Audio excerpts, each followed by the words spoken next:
On behalf of the working team of Al-Arabiya News M99 and MA24 TV, we are delighted to welcome you to this important discussion with the Pakistan ambassador to Morocco in charge of the Embassy of Pakistan. My name is Lalu Sukaina and I am a Moroccan journalist interviewing with Sofia Nero, head of the Democratic Organization for Press and Media Professions in Morocco, the ambassador of Pakistan in Rabat, His Excellency Hamid Asghar Khan. We're so glad to welcome Your Excellency in this new episode of our program. Welcome to the Embassy of Pakistan. It's a great pleasure to have you here. Thank you very much. Thank you, Mr. the Ambassador. We will start our discussion by talking about Morocco-Pakistan relations that have traditionally been deep and cordial since their establishment in the 1950s when Pakistan got its independence from the UK. What can you tell us about this strong and cordial relationship between the two nations? Well, thank you for this question. Pakistan and Morocco have a historic relationship. We also have a number of commonalities between the two countries.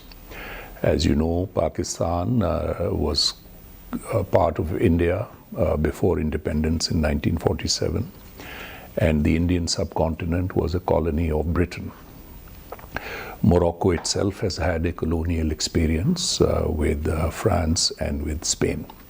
So both of the people and both of the governments have this history of colonial rule, which has its own impact on various aspects of the country. When Pakistan became independent, as a policy, we decided that we are going to support all of the freedom movements around the world, especially the movement in Morocco for independence. One of the things that we were able to contribute and where we were able to work and help with our Moroccan brothers and sisters is that we issued Pakistani diplomatic passports to a number of Moroccan liberation figures. I will mention one, Mr. Ahmed Belafrej. Our embassy, as you know, here in Rabat is on Avenue Belafrej. So when Mr. Belafrej was in the United States, he was given a Pakistani diplomatic passport, and he would make his interventions at the United Nations from the seat of Pakistan because he was carrying a Pakistani diplomatic passport. So this is a very powerful connection that we have between the two countries in history. After your independence, Pakistan delegation also came to participate in, the OIC, the formation of the OIC. The OIC for Muslim countries is a very important organization. And of course, it is the late Majesty Hassan II who had this vision. And he hosted the first conference after which the OIC came into being. So Pakistan and Morocco have a very warm cooperation at the platform of not only the OIC, but also at many other international organizations as well. Your Excellence, the Moroccan-Pakistani relations are very good. Yes. And the two countries have bilateral cooperation agreements, especially in the field of combating terrorism. Yes. What is your assessment of this partnership? You see, the relationship between the two countries is multifaceted. And of course, myself, my mission, my embassy, we are trying to both deepen the relationship and also to diversify the relationship. Today, we are living truly in a global world.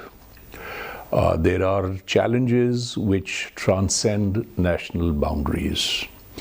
There is no country which can work or operate as an island itself. The example of the pandemic is before us. This is a problem which came suddenly and it affected the whole of mankind. Similarly, there are issues like water shortages. There are issues of food security. There are issues of, medical pandemics. These are issues in which international collaboration is very important. You have spoken of, the military cooperation. Of course, this is very important. Pakistan is situated in a very challenging region. We have, unfortunately, in previous years, we have been affected by terrorism. We have been affected by violent extremism. And as a state policy, using all of our resources, including our police, including our intelligence, including our military, we have combated this menace. And I'm very happy to share with you that we have been able to bring peace back to our land.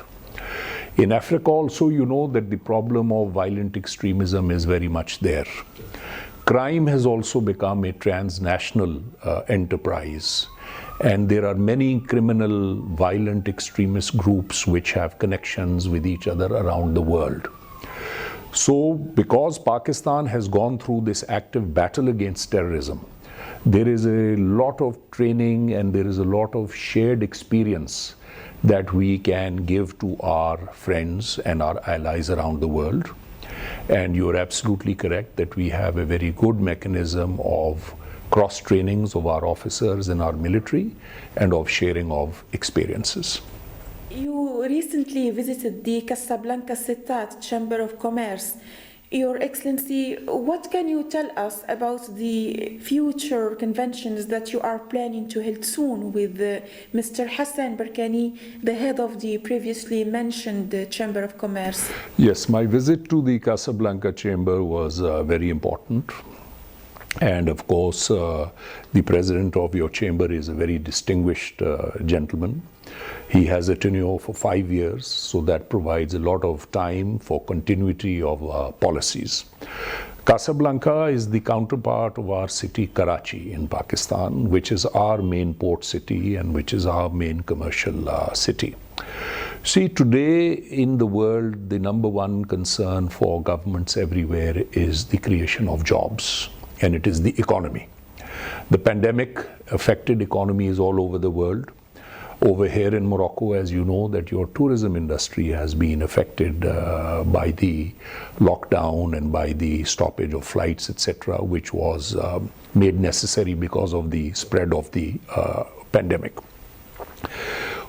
In trade, for investment, and for commercial ties, this is something which is a very, very important aspect of the bilateral relationship. I can inform you that Pakistan and Morocco already have a trade of almost $500 million a year. There is a lot of scope for improvement. As we discussed the other day, we are talking about various niche items such as spices. We can talk about rice, but also we can have robust cooperation in education. I mention education because Pakistan, with its very large population, it has developed a robust expertise in private sector education. Just to give you two statistics, there are educational groups in Pakistan which have over 300 different campuses around the country. They have gone into other countries and they have established schools and colleges and universities. One of the largest universities in my hometown of Lahore, it has 45,000 students. So since Morocco, the government of Morocco is moving to teach English to its new generation, we feel that this can be an avenue where we can cooperate. Pakistani teachers can come here, they have the expertise. We work with the British system, which is the IGCSE system, the O-level, A-level system. And this can be very beneficial for the youth of Morocco because to better integrate themselves with the global economy, in addition to French and Arabic, which they already speak, two important languages, I think there is a realization and there is a trend to start learning English as well.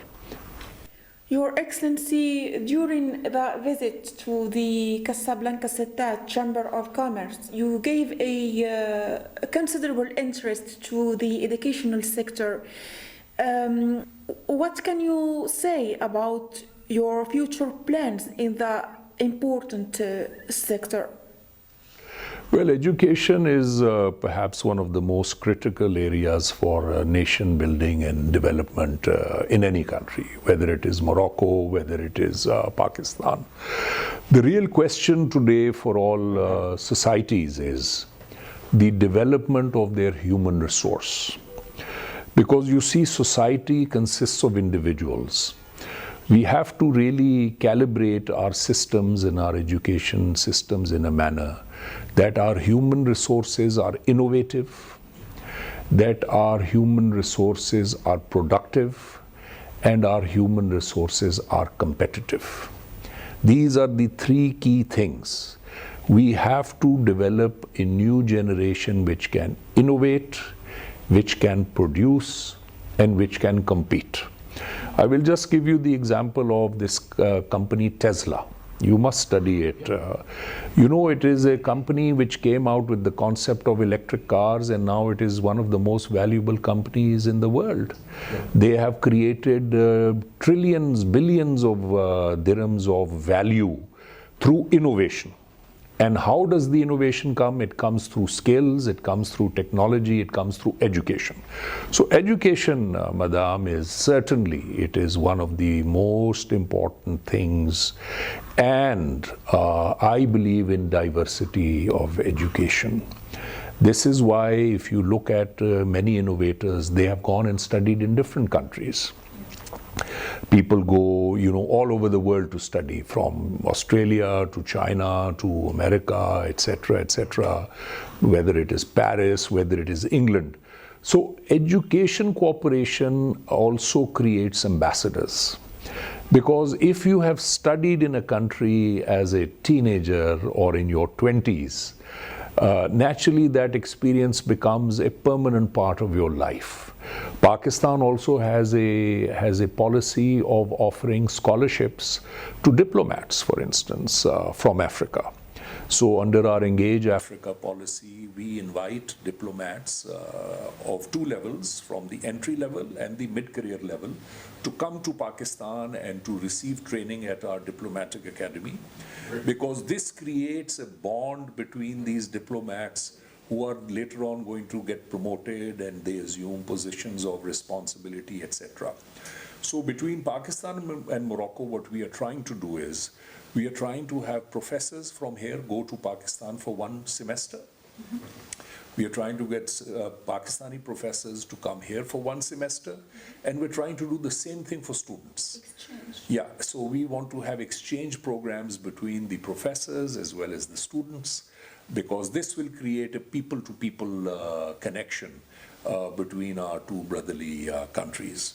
If you allow, I would just like to conclude by saying that the warmth, the respect and the love that I have experienced from all of you in Morocco, it is exactly the same thing in Pakistan, that Morocco is viewed as a brotherly country.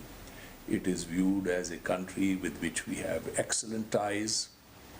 It is just, I think, the factor that the languages which are spoken are different, and we both are situated in very, very exciting regions where the affairs of the regions keep us so occupied.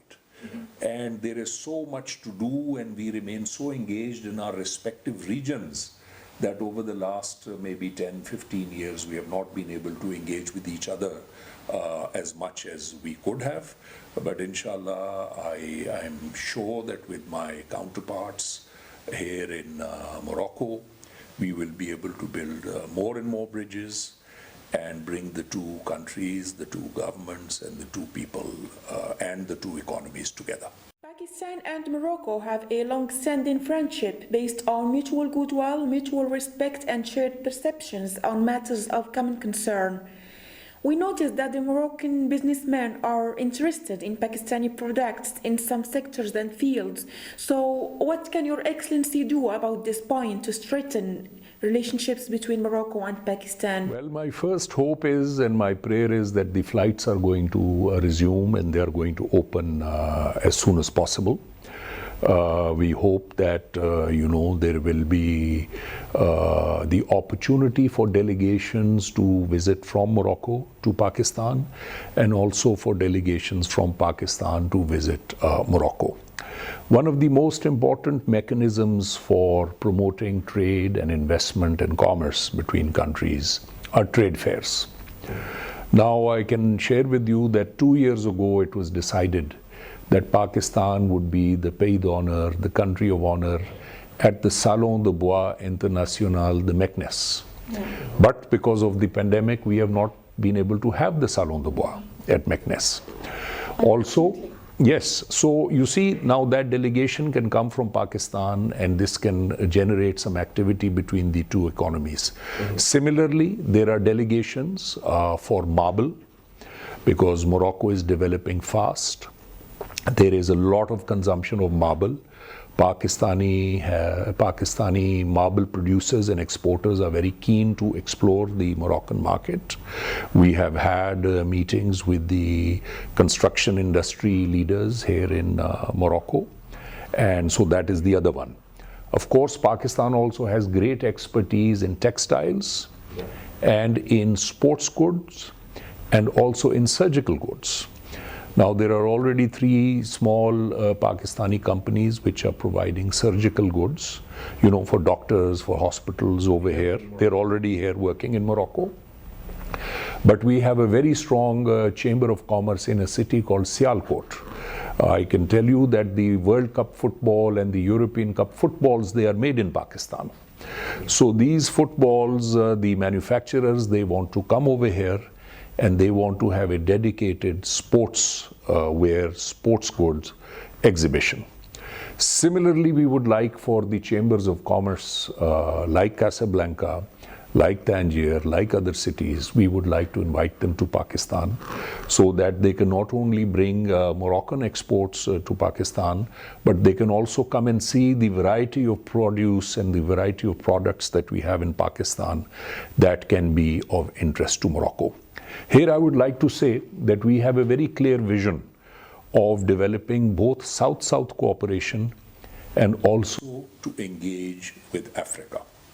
The government of Pakistan has an Engage Africa policy, because Africa is a very vibrant continent of 54 countries, and there are almost 4 billion people here. It is an emerging market. It has a youth bulge. Lots of people are under the age of 22, 24. In the modern era, everybody wants more consumer goods, more services, and Morocco is a gateway to Africa. You see, because of your geostrategic location, you are, I would say, you are a Mediterranean country, you are an African country, you are an Arab country. And also because of the stability in Morocco, because of the peace in Morocco, and because of the excellent infrastructure that you have in Morocco. Morocco provides a north-south passageway to the countries in West Africa, which again is a very big market, the ECOWAS countries. So when we look at cooperation with Morocco, we look at it in the regional sense. We feel that because of the warmth of our ties with Morocco, once these delegations can start coming and going, we should be able to build upon it, and our Moroccan friends should be able to help us to further engage with the great continent of Africa also. Your Excellence, recently you have carried out a series of activities in a number of cities, in several Moroccan cities. Do you think, Your Excellence, that this is a new start and a new vision, a new spirit into Moroccan-Pakistani relations? Well, I cannot really say it is a new start. Of course, we have a very old relationship, but I can certainly tell you that there is a lot of enthusiasm at the moment. We feel that there are great developments which are taking place both in Pakistan and in Morocco. For instance, in Pakistan, the government has a new policy of focusing on geoeconomics. With our large population, with our large youth bulge, it is very important for us to be able to develop our economy, to create jobs, and to provide hope for the future for our youth. I think there is a similar vision over here. So I think there are a number of areas in which we can have very strong collaboration between Pakistan and Morocco. I will give you the example, apart from education, of fertilizers, of course. Now, Pakistan has a huge demand for fertilizer because we are an agricultural country. 60% of 220 million people live in the rural area. So there is a great demand for fertilizer. Already, I don't know whether you are aware of this, that there is a very successful joint venture at Al Jadida between the OCP and Pakistani Fauji group, and there is a factory which is producing phosphoric acid since the last 11 years. It is a success story. And we are now talking to OCP, and we hope that we can have a further factory in Pakistan and another factory over here in Morocco also. Also, Pakistan has a lot of expertise in infrastructure. Our companies have, under the China-Pakistan Economic Corridor project, we have built a number of roads, we have built a number of bridges, we have built a number of colleges, hospitals, universities. Under the National Development Plan of Morocco, in which there is this concept to have equitable development around the kingdom, so that even the far-flung areas, they are also provided with services. We are very hopeful that Pakistani infrastructure companies can also come here and contribute towards the further improvement of the infrastructure and to contribute towards the development of Morocco. Your Excellency, as we all know, Pakistan was one of the first countries to recognize the sovereignty of Morocco over its entire Sahara and over all of its territories. Pakistan recognized Morocco's territorial integrity. Well, our position from the beginning has been very, very clear. Pakistan has never had any sort of recognition for the RAST. Pakistan has never had any connection with the Polisario. You know, there are countries in our region which opened even an embassy of the RAST. But Pakistan in its history has always remained very clear that we are a friendly country, a brotherly country, and the territorial integrity of Morocco is something which is very important for us. Of course, this situation is at the United Nations. And over there, Pakistan works with Morocco, cooperates with Morocco, and we hope that now that there is a personal envoy who has been appointed also, we are very hopeful that the UN system will be able to resolve this issue, which really should not be there, so that Morocco, which is already doing so well in this region, you know, there in your region, in northern Western Africa, there are countries which are not so stable. There is a problem of terrorism, there is a problem of political continuity. So Morocco truly is, on the African continent, I would say, that it is a role model of stability, of safety, of peace, and of development, which many other countries could study and should study in order to better develop the country to benefit their own people. Shall we be expecting development opportunities created by Pakistan in the Moroccan Sahara? We are looking at the development opportunities over there. As you know that at Laayoune there is a MINURSO mission. The general commanding the MINURSO mission is a Pakistani. We have a number of Pakistani troops who are over there already, who are contributing to the peace and security in the region. I will probably be visiting my troops also, because these young men and women who are far away from home, at Laayoune. I feel that as the ambassador, I should go and I should thank them for their service. We are going to do that. Also, I have had meetings with the presidents of the regions of Dakhla and of Laayoune, and they have discussed with me the various development opportunities over there. As you know, that at Dakhla, for instance, tourism is a very big subject. Windsurfing is a very big subject. My Prime Minister in Pakistan also has a very clear vision of developing tourism.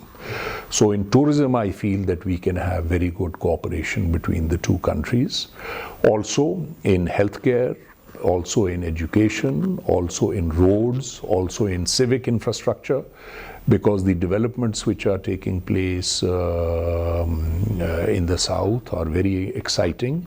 And Pakistani businessmen and Pakistani companies have expressed a tremendous interest in coming to take a delegation there to have a look at the business opportunities. So we are very hopeful that once the flights open, you will see some positive activity in the south, and this will bring the two countries much closer together. We hope so. Your Excellency, we know that the current General Commander of MINURSO in the Moroccan Sahara is Yes. a Pakistani and will complete his duty during the month of March 2022. Can you, Your Excellency, tell us more about the l'apport of Pakistan in the UN forces around the world, especially to solve the problem of the Moroccan Sahara? You see, Pakistan itself has its long-standing unresolved issue at the United Nations, which is the Kashmir issue. You know that there is a dispute between India and Pakistan on the Kashmir. This issue is also at the United Nations, and Pakistan believes in the UN system. Morocco itself is engaged with the United Nations for resolution of this problem. We feel that a peaceful resolution of issues is always the best way forward through negotiations. Regarding our deployments at the UN, Pakistan is, if I'm not wrong, it is the second largest contributor to UN missions around the world. As a policy, our military and our police and our security services, they send people abroad to these missions. For instance, there is a mission in the Democratic Republic of Congo. We have also done missions in Liberia. So I think in perhaps over 24 countries, thousands of Pakistani troops over the years have served, and they have served with distinction. This is actually the second commander of MINURSO who is from Pakistan. Okay. Right now we have Major General Ziaur Rahman, who is the commander of MINURSO, and previously we had Major General Tayyab. And both of these generals, they distinguished themselves through their professionalism, and we are very proud of the role that Pakistani forces play not only in Pakistan but also around the world for the causes of peace and stability. Your Excellency, a last word for our audience. Well, I would just like to, I've spent 2.5 years in this beautiful country. I feel that Morocco truly is a tremendous example of how a Muslim country, an African country, can develop itself. I'm very, very impressed with the infrastructure. I'm very impressed with the continuity of policies. I'm very impressed with the clarity, the development strategy which is taking place, and which places the citizen, which places the welfare of the individual at the center of the national development model. So I think that I have no doubt, in fact, that Morocco has a very bright future ahead of itself.